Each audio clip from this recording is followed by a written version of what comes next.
Un cours aujourd'hui consacré donc à l'abandon de la partie méridionale du pays de Sumer. La semaine passée, notre enquête sur les écoles avait déjà mis l'accent sur le fait que Samsu-Iluna avait perdu le contrôle du sud de son royaume en deux temps. D'abord, la région la plus au sud de Sumer, autour des grandes villes d'Ur, Uruk et Larsa après sa 11e année, puis la région plus au nord, autour de Nippur et Isin, après sa 29e année. De fait, après les révoltes des années 8 et 9, la reconquête du sud par Samsu-Iluna fut de courte durée. Au plus tard, à la fin de l'an 11, la documentation écrite s'interrompt dans les régions d'Ur, Uruk et Larsa, et ce pour plusieurs siècles. On a pu repérer des indices archéologiques montrant que ces sites ont été abandonnés pendant une longue période, jusque dans le courant de l'époque cassite au XIVe siècle. Le bilan a été fait par Hermann Gasch dans son livre de 1989, complété en ce qui concerne Uruk par une étude de Margarete van Hess en 1991. Les raisons de ce phénomène sont encore obscures. Certains auteurs ont mis en avant des causes politico-militaires.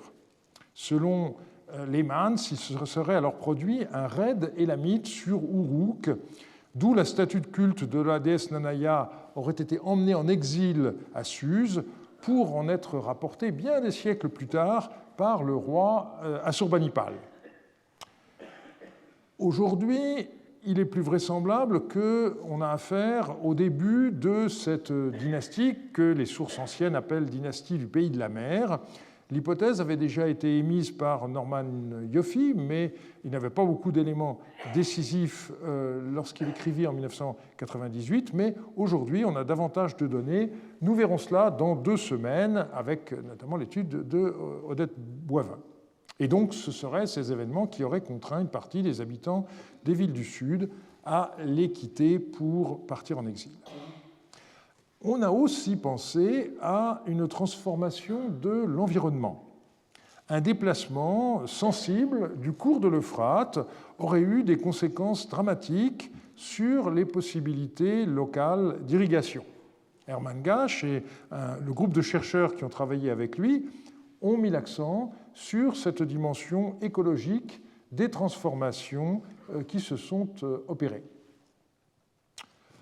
On doit avouer donc que nous ne savons toujours pas ce qui s'est alors passé. Mais si les raisons et les conditions de leur départ ne sont pas bien connues, le sort des habitants du sud sumérien est en revanche de mieux en mieux attesté. Il semble qu'un exode massif vers la Babylonie du Nord se soit alors produit. Dans ce cours, nous serons obligés de dépasser le règne de Samsu-Iluna pour aller jusqu'à la fin de la première dynastie de Babylone, et c'est une façon de respecter le programme annoncé initialement, la Mésopotamie sous les successeurs d'Hammurabi. Nous verrons en effet qu'on a certains témoignages de l'exil qui remontent au règne de Samsu-Iluna, mais la plus grande partie d'entre eux date de ses 4 successeurs. Alors, nous verrons d'abord ce qui concerne l'exil des habitants d'Uruk, puis celui des habitants de Larsa, et cela nous conduira à nous demander, dans un 3e temps, si on a affaire à un exil général des habitants du sud de Sumer. On commence par les gens d'Uruk, dont un grand nombre semble s'être réfugiés dans la ville de Kish. Leur déplacement a pu être mis en évidence de différentes façons.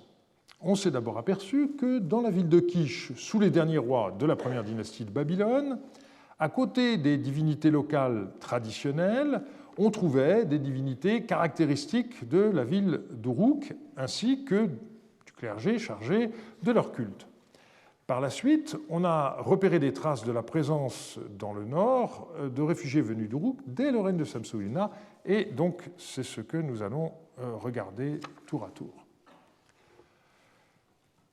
Sous les 4 derniers rois de la première dynastie, des cultes étaient rendus à Kish à des divinités clairement originaires d'Uruk. Le mérite de cette découverte revient à Finkelstein dans son introduction au volume YOS 13 paru en 1972, où il a publié de nombreux textes supplémentaires.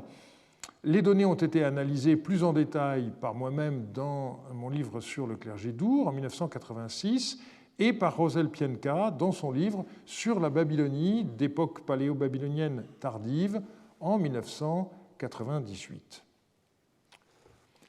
On sait que Kish était une ville placée sous le parrainage de 2 divinités, le dieu Zababa et la déesse Ishtar, comme le montre le prologue du Code d'Hammurabi, où le roi de Babylone se présente de cette manière: dragon parmi les rois, frère bien-aimé du dieu Zababa, fondateur de la demeure de Kish, qui environne de splendeur les Météoursag, qui arrange les grands rites d'Ishtar, qui pourvoit le temple de Ursag-Kalamma.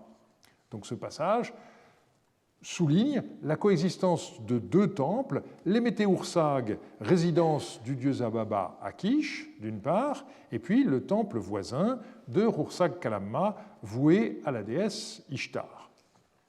Et pourtant, 3 divinités caractéristiques d'Uruk figurent de manière récurrente dans les textes de Kish, qui datent des 4 derniers rois de la première dynastie. Il s'agit d'Ishtar d'Uruk, de Nanaya et de Kanisura. Dans ces textes, le nom d'Ishtar est souvent suivi de la précision qu'il s'agit d'Ishtar d'Uruk, noté Dingir Inanna Unu Ki. Ce nom est parfois noté avec la graphie An Dingir Inanna Unu Ki. Certains ont estimé à la suite de Falkenstein qu'il fallait comprendre An et Inanna, donc il y aurait le dieu An et la déesse Inanna. Je ne rentrerai pas dans le détail très technique de ce dossier, mais je pense toujours très probable qu'il s'agit seulement d'une graphie différente pour nommer Ishtar d'Uruk. Et nous savons que cette divinité était aussi désignée par l'adjectif akkadien Urukitum, abrégé en Urkitum, littéralement celle d'Uruk ou encore l'Urukéenne. C'était là une façon de distinguer cet Ishtar de l'autre Ishtar, Ishtar de Kish, dont le nom est écrit parfois de cette manière, ou parfois à l'aide d'un adjectif, Kishitum, celle de Kish, ou encore la Kishéenne, si l'on peut dire en français.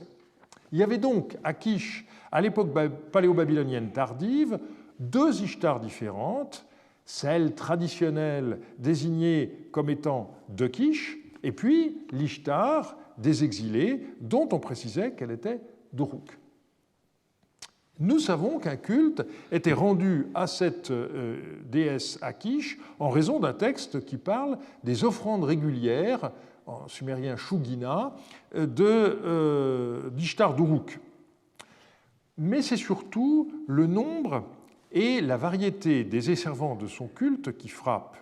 5 charges différentes sont documentées dans les textes de Kish entre Abieshur et Samsuditana. On a d'abord les plus haut placés dans la hiérarchie des administrateurs Shangum, ce qu'on traduit quelquefois par grand prêtre, traduction qui n'est pas très heureuse, mais il s'agit en tout cas d'un personnage chargé de l'administration générale du temple. Eh bien, on en connaît 3 différents pendant cette période. On voit aussi du côté des lamentateurs un chef lamentateur et un simple lamentateur. On a également un barbier, on a un héros, et surtout, on a pas moins de 13 purificateurs, avec le titre de Ishib. Tous ces gens, donc, sont qualifiés par rapport à la déesse Ishtar d'Uruk. C'est quelque chose, donc, de tout à fait considérable. Mais Ishtar d'Uruk n'est pas venue seule à Kish. 2 autres divinités typiques des cultes rendus à Uruk l'ont accompagnée, à savoir Nanaya et Kanisura. La figure de Nanaya a été précisée ces dernières années par 2 études de Piotr Steinkeller Celui-ci a montré comment, dans les textes d'Ur III et les textes paléo-babyloniens, Nanaya apparaît comme une sorte d'hypostase d'Ishtar, incarnant une des figures de cette déesse, à savoir la planète Vénus. Et son culte, à l'époque d'Ur III, était exclusivement situé à Uruk. À partir de cette ville, il a petit à petit été plus répandu. Eh bien, à Kish, on voit le clergé de Nanaya qui est attesté par 3 charges. On a un administrateur Shangum et on connaît pas moins de 4 personnages différents. On a un chef lamentateur et on a enfin 2 personnages qui sont qualifiés en acadien de Erib Bitim, ce qui signifie littéralement entrant dans le temple, donc des gens qui étaient chargés de certains aspects du culte. Alors c'est un peu moins que pour Ishtar d'Uruk, mais néanmoins c'est quelque chose qui est non négligeable. Et la 3e déesse, qui fait partie également du cercle d'Ishtar, c'est la déesse Kanisurra. Dans le Panthéon, elle était considérée comme la fille de Inanna, et elle était attestée à Kish par un administrateur Shangum pour lequel nous connaissons 2 personnes différentes ayant exercé cette charge. Et ce qui est intéressant, c'est que l'association dans le culte des 3 déesses, Ishtar, Nanaya et Kanisurra, est attestée dans une lettre qui est tout à fait intéressante et que je cite. Asin Magir dit ceci, ainsi parle Nabi Enlil, que Inanna, donc Ishtar, et Nanaya te fassent vivre pour toujours par égard pour moi. Je viens de te faire porter 730 litres, avec un S ça irait mieux, excusez-moi, de farine sagou et 30 litres de farine goussiga, mes offrandes matzratum, destinées à Aninana, Nanaya et Kanisurra, mes maîtresses. Donne 10 litres de farine goût à Nidin-Ishtar, le prêtre de Kanisurra, fais-moi porter une frange de vêtements ainsi que la réponse à ma tablette, je viendrai te voir pour la fête de l'ouverture de la porte, prie pour moi devant Aninana et Nanaya, mes maîtresses, d'ici 10 jours, je t'enverrai Rushutum. Donc, on voit bien qu'il y a un ensemble qui est formé par ces 3 divinités à qui on rend un culte et que l'on invoque dans les prières. Alors, certaines des charges que j'ai mentionnées jusqu'à présent sont aussi attestées à Uruk même, mais antérieurement, dans le palais de Sinkashid. On a dans les tablettes découvertes dans ce bâtiment, par exemple, la charge de purificateur Ishib de la déesse Ishtar d'Uruk dans 2 textes. On voit aussi la charge de Shangum de la déesse Nanaya. Et donc, tout ceci montre bien que l'on a affaire à un transfert du clergé depuis Uruk jusqu'à Kish. On ne va pas en rester à cette vision, je dirais plutôt théologique des choses. On peut en effet se livrer à une étude sociologique de ce clergé. Les données nous permettent du moins de voir certains aspects. Par exemple, la question de l'habitat de ce clergé. Alors il est de fait que malheureusement, ce sont des fouilles clandestines qui ont retrouvé à Kish les archives de cette époque, de sorte que les textes sont aujourd'hui dispersés dans différentes collections sans qu'on en connaisse la provenance précise. Le gros des textes se trouve à Yale et a été publié, comme je l'ai dit, par Finkelstein. D'autres sont à Manchester, d'autres encore à Berlin, Londres, Paris, etc. Ce qu'on peut voir d'abord, c'est, dans bien des cas, une transmission héréditaire des charges.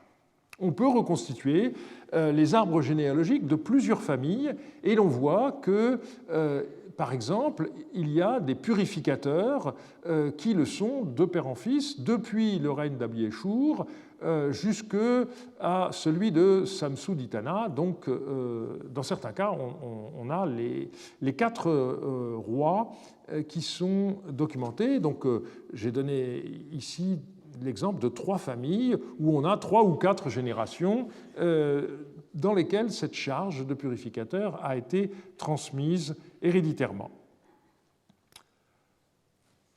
Un autre point qui est intéressant, c'est que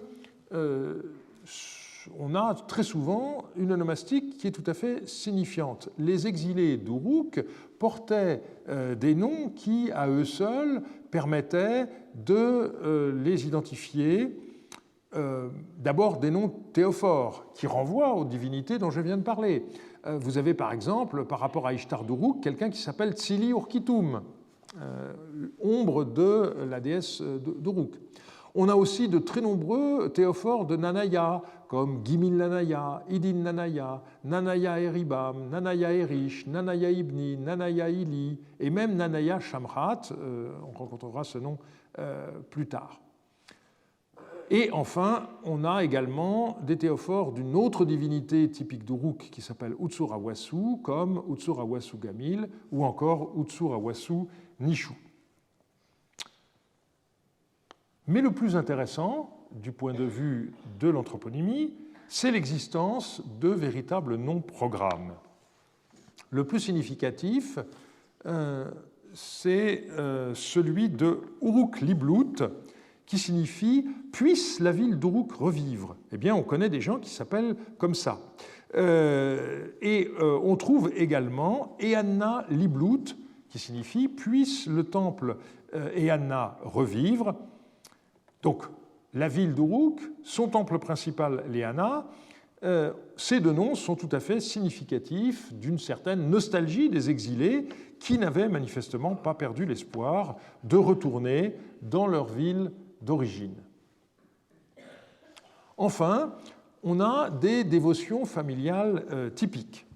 L'attachement des exilés à leur ville d'origine se manifeste aussi par les dévotions que l'on trouve dans les légendes de leur sceau-cylindre. D'une manière générale, on sait que la légende d'un sceau-cylindre indique le nom du propriétaire du sceau, celui de son père, parfois son titre, et pour finir, le roi ou le dieu dont le propriétaire du sceau se déclare serviteur. Et une étude systématique a pu démontrer que la divinité dont on se déclare serviteur sur son sceau ne doit pas être considérée comme une divinité personnelle, mais comme une divinité familiale. On le voit en particulier parce que quand on remet ensemble toutes les légendes de sceaux des membres d'une même famille, eh bien on s'aperçoit qu'ils sont tous serviteurs de la même divinité. Eh bien, qu'est-ce qu'on remarque pour les légendes de sceaux de certaines personnes de Kish originaires d'Uruk? On voit que les divinités dont ils se réclament sont des divinités typiquement urukéennes, comme le dieu Latarak ou encore le roi légendaire divinisé Lugalbanda. Donc ceci est un élément supplémentaire. Et malgré ces spécificités, il ne faut pas s'imaginer que le clergé des divinités urukéennes vivait en quelque sorte à l'écart.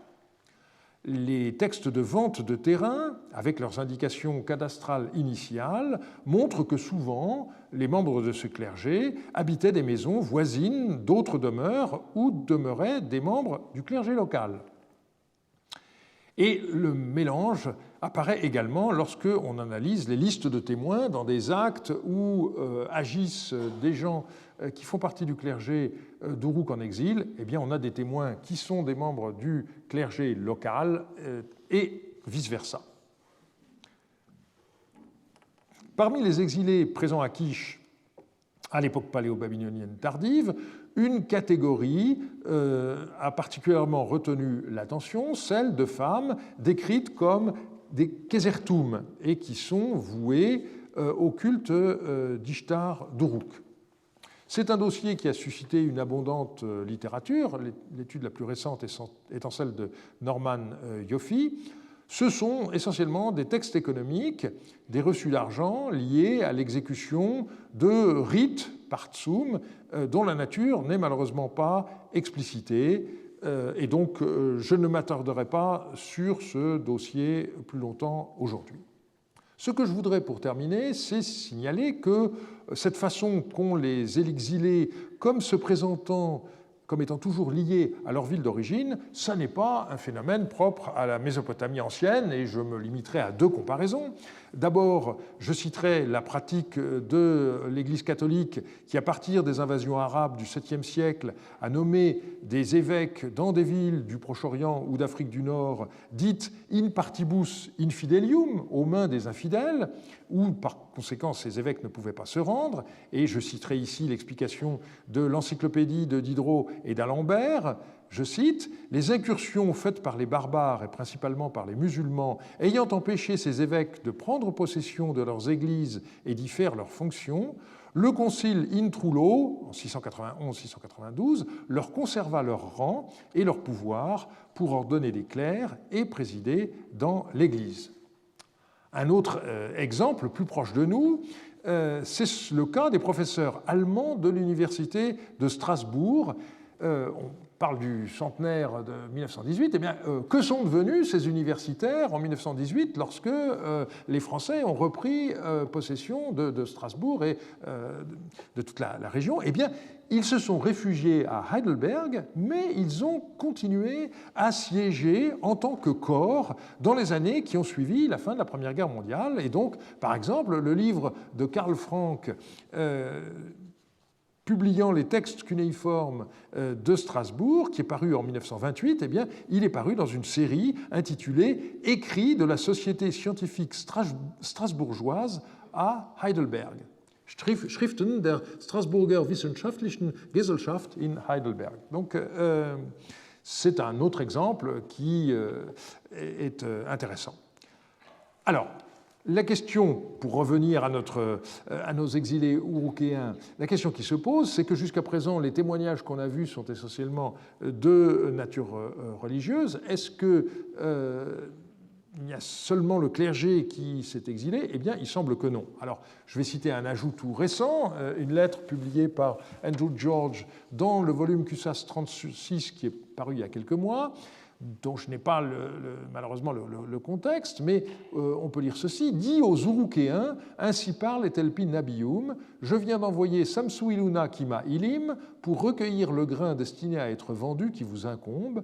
Livrez-lui le grain en fonction de la teneur de vos documents scellés. Un seul litre de grain ne doit pas manquer. » Donc, on ne sait pas d'où cette lettre a été écrite et où elle a été retrouvée, mais on voit le caractère collectif des destinataires, les Urukéens, d'une part.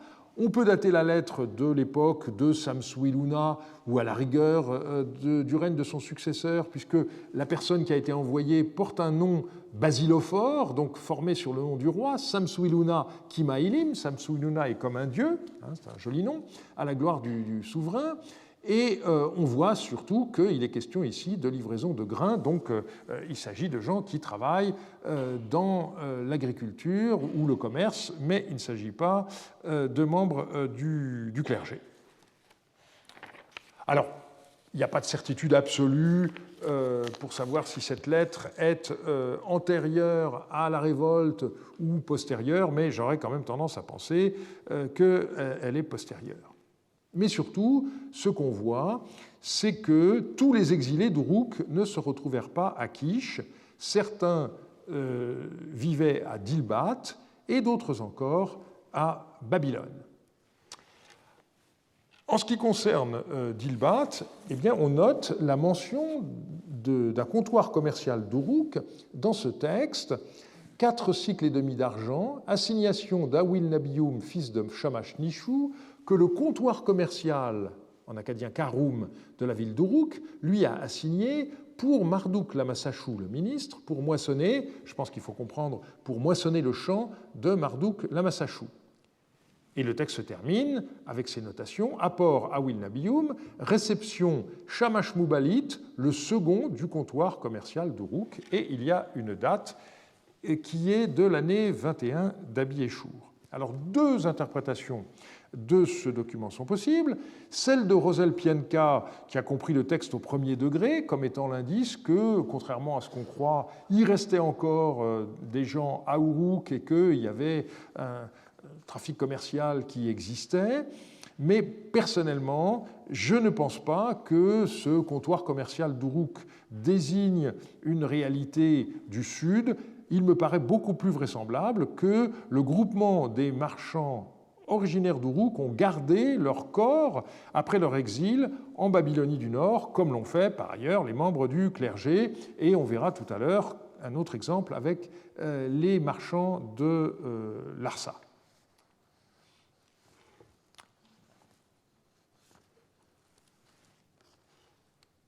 Alors, juste un dernier point par rapport à ce document. Il a été situé à Dilbat par Umnad, suivi par Roselpienka, mais la localisation n'est pas totalement sûre, et Martin Stoll a lui-même souligné la difficulté qui existe pour distinguer, à cette époque-là, les textes écrits à Dilbat de ceux écrits à Kish. Donc, on n'est pas tout à fait sûr de la localisation de ce texte. Ce qui est en revanche tout à fait clair, c'est la situation de jardiniers qui sont dits travailler dans la région du Yarurum-Chaplum.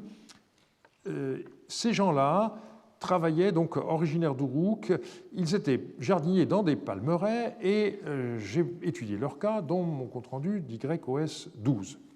Ces archives comportent le dossier de 7 chefs jardiniers, parmi lesquels on trouve un certain Mar Babilim, qui était à la tête d'une équipe de 13 jardiniers qualifiés comme gens d'Uruk, et il collectait à ce titre les dates produites dans les palmeraies par ces gens-là. On a retrouvé un certain nombre de récapitulatifs, notamment un qui nous dit « Totalité des jardins du Yarurum inférieur qui sont placés sous la responsabilité de Mar Babilim, chef jardinier des gens d'Uruk, et qu'il a reçu des mains de Taribatum. » Et on a des reçus ponctuels correspondant donc aux apports de ces personnages, et on a aussi une série de textes relatifs à la réquisition de travailleurs pour la moisson, et un lot concerne un certain Ali Loumour, dont on nous dit qu'il est responsable de 13 jardiniers originaires d'Uruk. Un de ces exilés d'Uruk devenus jardiniers nous est connu avec plus de détails. Il s'agit d'Ilibani, fils de Nabi Ilishou.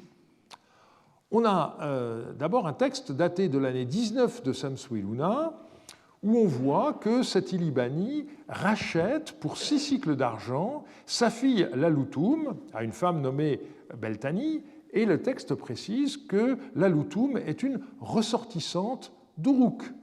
En sumérien, Domumumunus Unukiga. Et donc, la conclusion, c'est que cette Laloutoum a été vendue comme esclave, sans doute au moment des événements qui ont suivi la révolte, et son père finit par la retrouver, et donc il verse la rançon de 6 cycles qui lui permet de libérer sa fille. Et on note au passage que ce Nabi Ilishou n'était donc pas pauvre, puisqu'il avait les moyens de racheter ainsi sa femme, 6 cycles d'argent. Dans l'économie de l'époque, c'est quelque chose.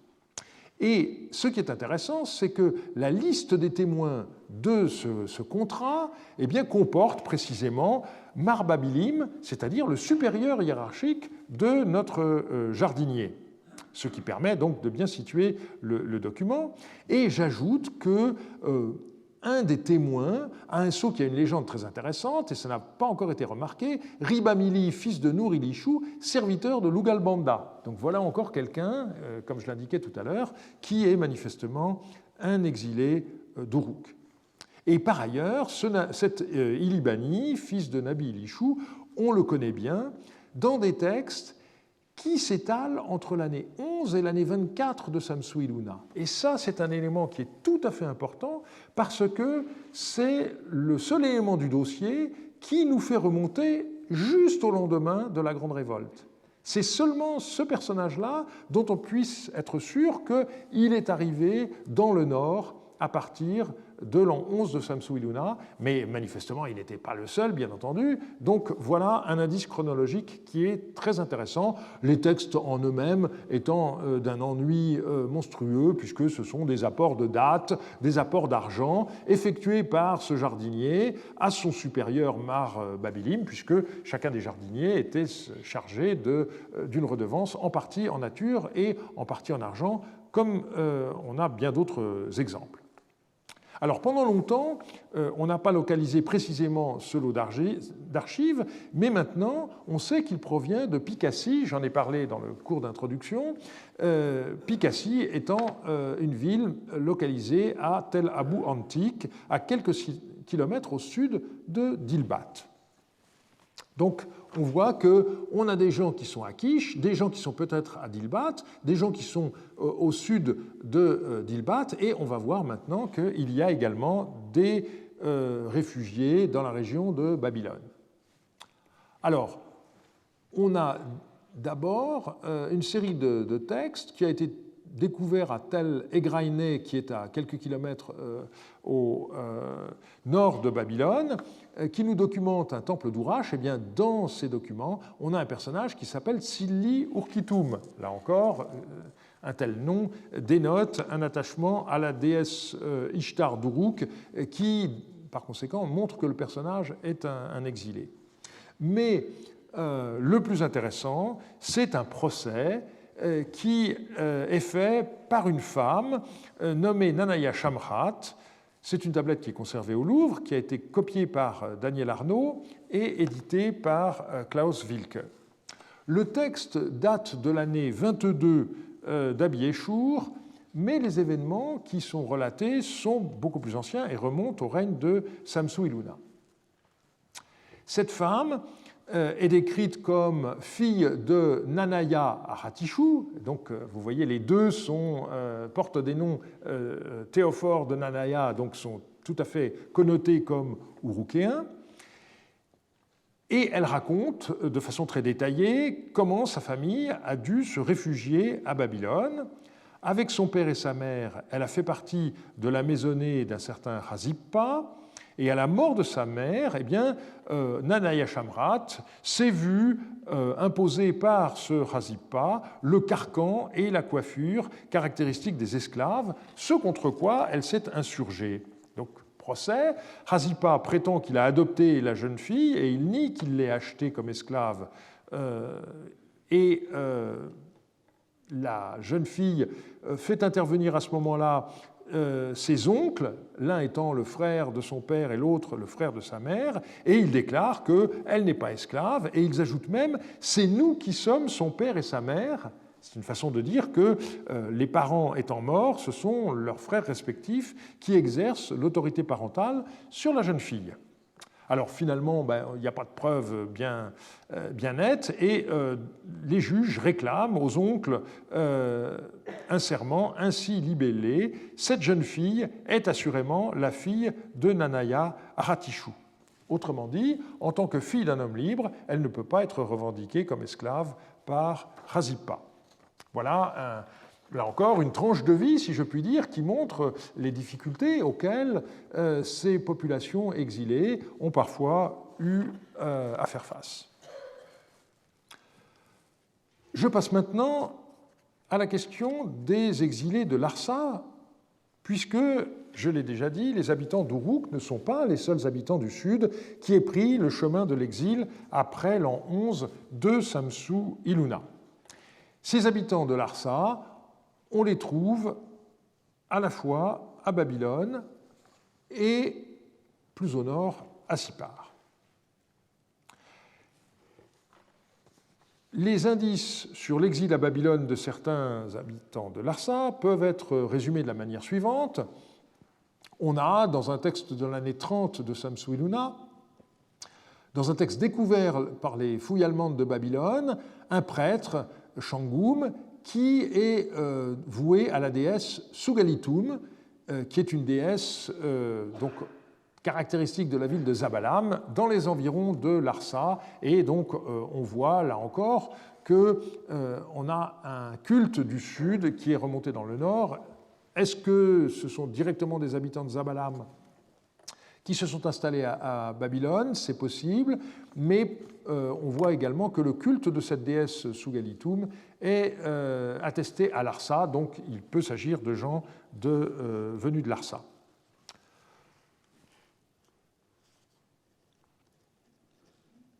Autre indice, il est fourni par un texte qu'on appelle la topographie de Babylone, qui est rédigé dans la deuxième moitié du deuxième millénaire et qui mentionne l'existence à Babylone d'un temple d'une déesse qui s'appelle Sharat Larsa, donc la reine de Larsa, et ce temple s'appelle Eme-Kilib-Ur-Ur.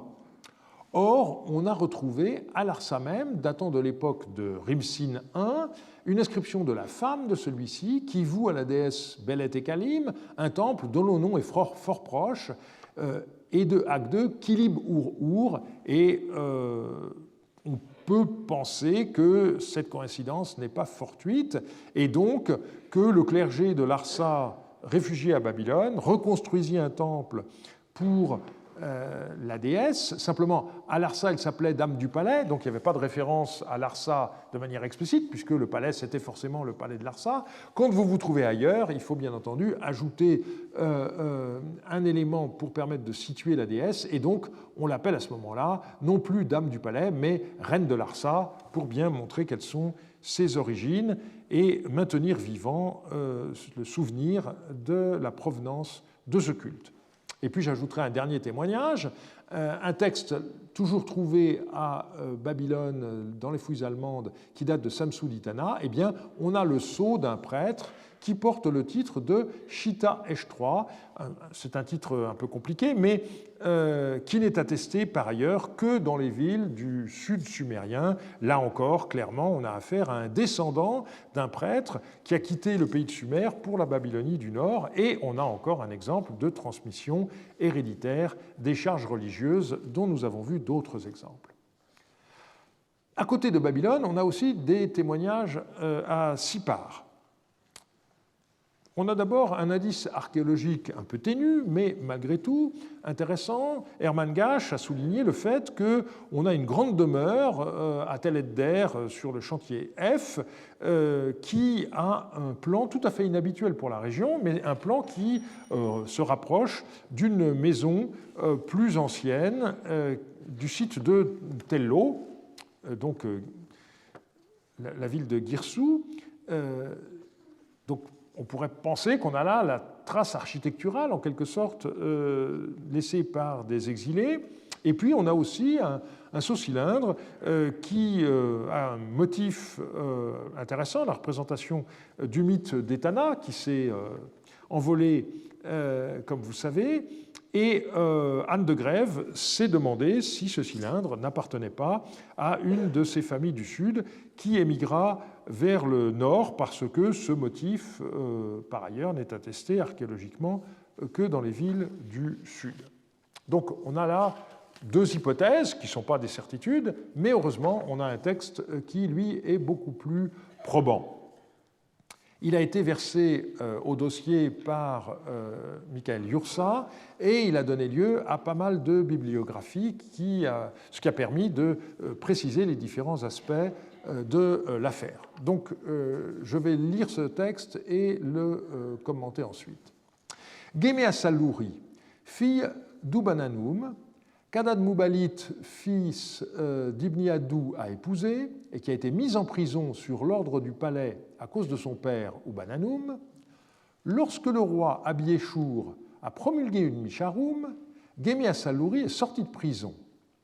Et du fait que son mari Adad Mubalit avait pris une autre épouse, elle a revendiqué 2 esclaves, c'est présent, des vêtements, 2 cycles d'or et les ustensiles domestiques qu'Ubananum lui avait donnés.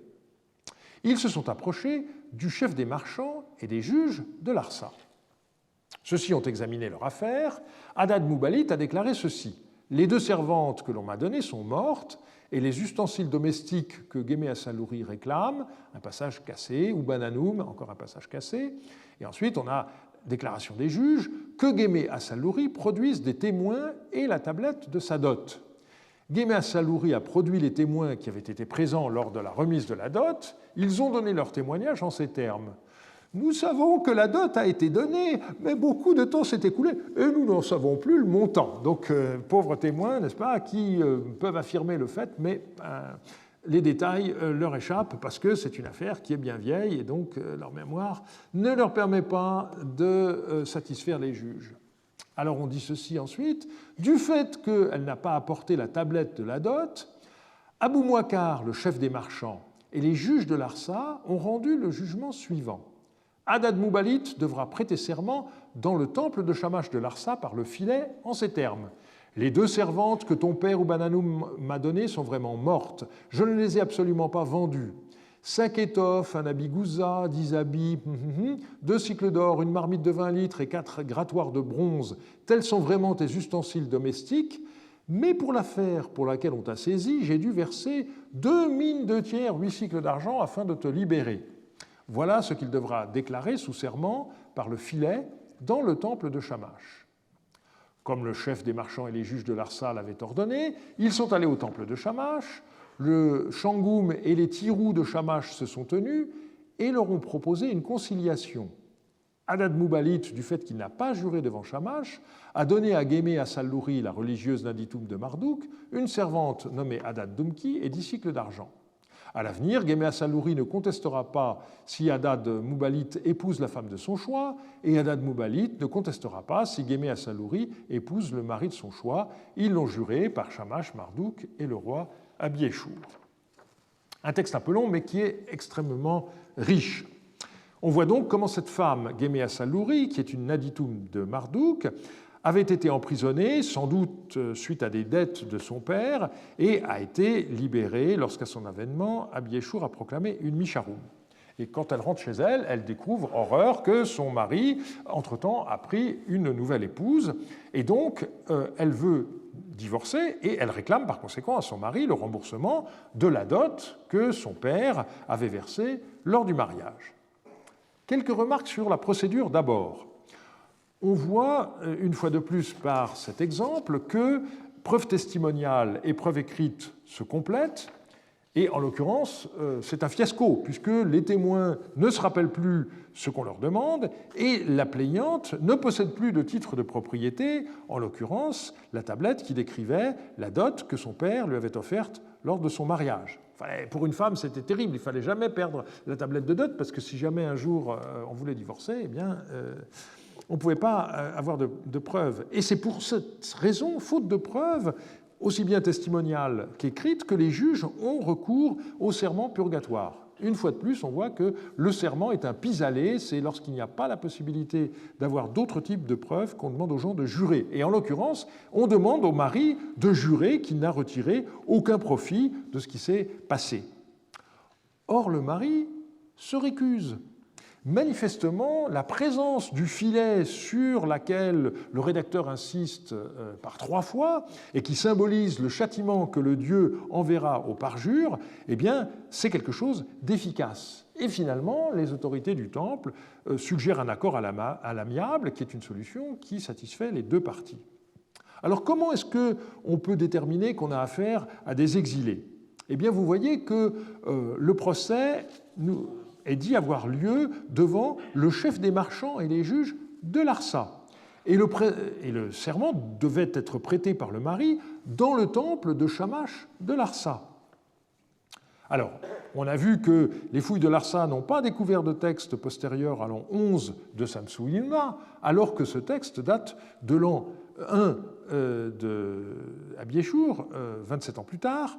On pourrait donc considérer que ce document montre que l'Arsa n'a pas été abandonné, comme on l'a cru, mais plusieurs indices laissent en réalité penser qu'on a affaire à des personnes originaires de l'Arsa, réfugiées en Babylonie du Nord. Et le plus déterminant, c'est que le chef des marchands, Abou Mouakar, il est connu par d'autres textes, et on le voit vivant à Sipar.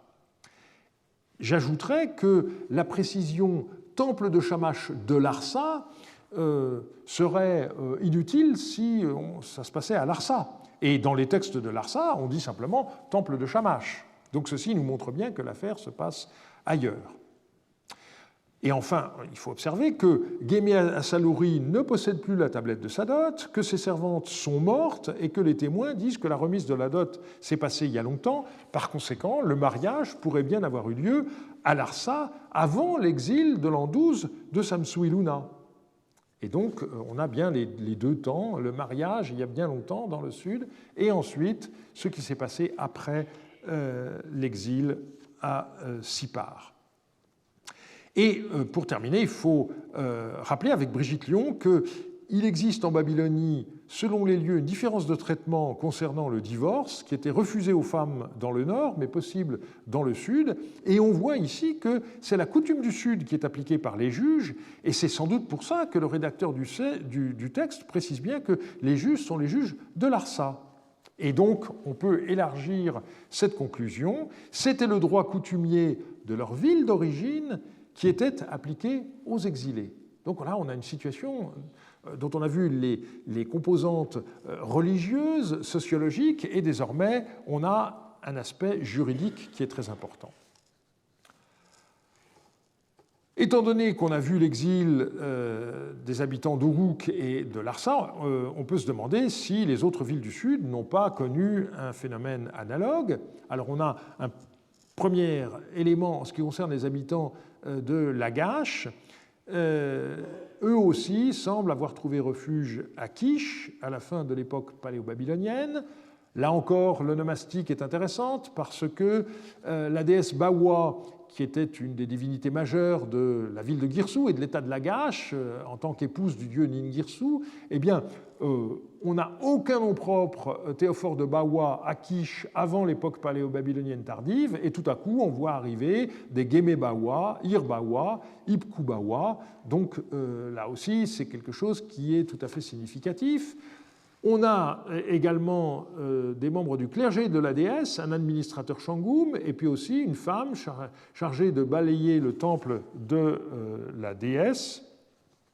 Donc tous ces gens sont sans doute des émigrés ou descendants d'émigrés venus de la région de Girsu et de Lagash. Et puis on a un texte très intéressant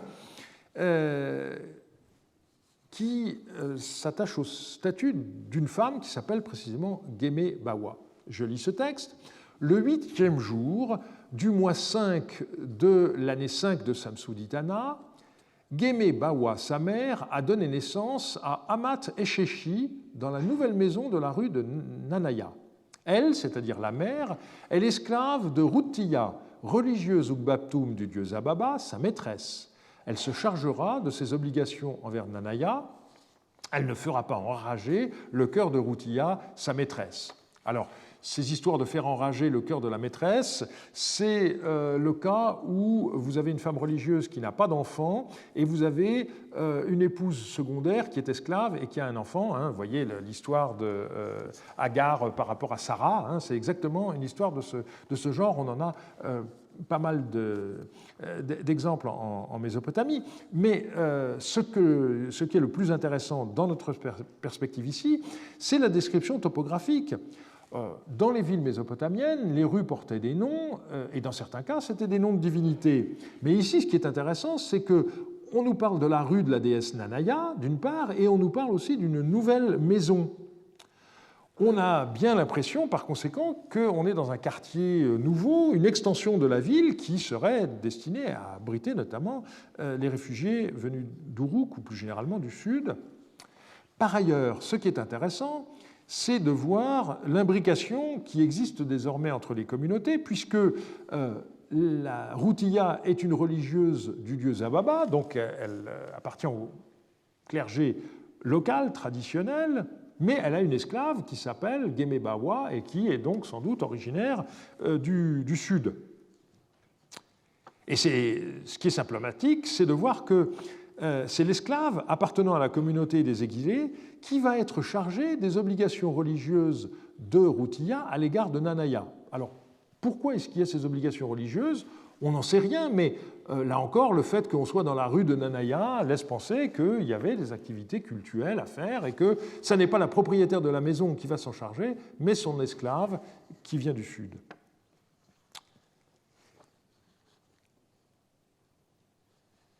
J'ajouterais qu'au premier millénaire, la déesse Bawa est devenue, dans le panthéon mésopotamien, l'épouse du dieu Zababa, et je me demande si cette innovation dans l'histoire du Panthéon n'est pas la conséquence de cette situation historiquement bien caractérisée. Alors, on a parlé d'Uruk, on a parlé de Larsa, on a parlé de Lagash et Girsou. Qu'en est-il d'Ur? Eh bien, pour l'instant, on n'a malheureusement quasiment aucun témoignage. Et c'est quelque chose qui reste un peu intriguant, mais il faut considérer que c'est le hasard des sources qui en est responsable. En tout cas, même si les indices les plus nombreux, aussi bien pour Uruk que pour Lagash, concernent avant tout des membres du clergé qu'on retrouve à Kish, de même que pour Larsa, des gens qu'on retrouve à Babylone, eh bien, on a le cas des habitants d'Uruk travaillant comme jardiniers dans la région du Yarurum-Chaplum, qui montre que les exilés pouvaient aussi appartenir à d'autres groupes sociaux. Il en va de même pour les marchands d'Uruk, dont le groupement est mentionné, comme on l'a vu tout à l'heure. Et donc ceci nous montre bien qu'il y a une bonne partie de la population, et pas seulement les clercs, qui se sont réfugiés dans le nord. Alors aujourd'hui, il est totalement impossible d'estimer quelle a été l'importance numérique de ces réfugiés, ni quelle proportion de la population de leur ville d'origine ils représentaient. Ça reste évidemment des questions ouvertes. Ce qui est intéressant, c'est que on voit que par ce biais, la tradition sumérienne a été préservée dans le nord. Et j'en citerai deux exemples. Le premier exemple, c'est le fait que dans une maison de Babylone, dans le quartier qu'on appelle le Merkès, eh bien, on a retrouvé la copie d'une inscription royale de Waratzin qui a trait à la construction de la muraille de la ville d'Ur. Et donc, c'est le seul témoignage qu'on a d'un transfert depuis Our dans le nord, mais ça permet d'envisager d'une façon particulière la transmission de la tradition sumérienne. Certains lettrés exilés auraient emporté avec eux des éléments de leur bibliothèque, permettant ainsi la survie du corpus. Par ailleurs, il pourrait y avoir aussi eu la composition de textes nouveaux liés à cet exil. Antoine Jacquet a découvert un élément important à cet égard. Les fouilles de Kish ont en effet livré un manuscrit d'une lamentation commémorant la destruction de la ville d'Uruk et de son principal sanctuaire, Léana. Ce texte est connu par des manuscrits essentiellement du premier millénaire qui rattachent le texte à la déesse Ishtar de Babylone, mais à l'origine, il pourrait bien avoir été composé par des exilés. On voit la déesse Ishtar qui pleure la destruction de son sanctuaire, ô ma maison, ou bien ô mon temple, comme vous voulez, qui se dressait en maître, ô ma maison qui siégeait en reine, ma maison qui était l'âme du pays de Sumer. Et puis un petit peu plus loin, cette image qui est tout à fait troublante. La fenêtre par laquelle je regardais a été détruite, ces pigeons se sont enfuis, les pigeons des fenêtres ont abandonné le rebord des fenêtres, où se sont-ils enfouis? Donc un texte qui a une tonalité assez poignante et qui pourrait bien révéler la douleur ressentie par les exilés. Alors dernière question, que s'est-il passé sur place dans les villes abandonnées? Eh bien, on n'en sait rien. On peut seulement dire que les noms des années 13 à 17 montrent que Samsu-Iluna eut encore des révoltes à mater. Il mentionne la reprise de contrôle de Kisura, donc plutôt dans la partie septentrionale de Sumer. Il mentionne aussi la restauration des murailles d'Issine. Mais dans le nom de l'année 17, il mentionne aussi la restauration des grandes murailles de l'Emut-Baloum. Alors l'Emut-Baloum, c'est une région assez grande qui part de Larsa, qui va jusqu'à Mashkan-Shapir, et donc je suppose qu'il s'agit de la partie nord de l'Emut-Baloum, autour de Mashkan-Shapir, c'est-à-dire pas loin de Nippur, région qui, on le sait, est restée sous le contrôle de Samsu-Iluna. On y reviendra dans 2 semaines. Et il y a eu des difficultés économiques aussi dans les villes qui restèrent sous le contrôle de Samsu-Iluna. On voit ainsi, dans un texte qui provient à peu près sûrement de Nippur, un chef de quartier qui emprunte de l'argent au dieu Enlil. Et quand on voit les noms des autres participants de la transaction, qui s'appellent Ninurta Idagal ou Ninurta Mubalit, c'est bien un texte de Nippur. Et bien, quand un chef de quartier emprunte, c'est pour assurer la survie des gens de son quartier. On en a déjà vu un exemple il y a 2 semaines. Et plus globalement, évidemment, on peut supposer que l'afflux de réfugiés dans le nord posa des problèmes économiques assez graves. Pour conclure donc, comme toujours, l'absence de récits antiques nous oblige à reconstituer les événements à partir d'indices parfois ténus, qui sont découverts peu à peu et dont la mise en place n'est pas toujours évidente. Mais l'ensemble des témoignages qu'il est possible de recueillir actuellement montre désormais sans aucun doute possible que les habitants du sud de Sumer ont dû abandonner leur ville et qu'ils se sont réfugiés plus au nord du royaume de Samsu-Iluna et non pas dans la région moyenne, ce qui est intéressant. Ils ne sont pas réfugiés apparemment à Issin et à Nippur, ils sont allés carrément dans la Babylonie du nord. Nous verrons la semaine prochaine comment Samsu-Iluna a essayé de compenser la perte du sud par des campagnes vers l'est et le nord. Et je vous remercie de votre attention.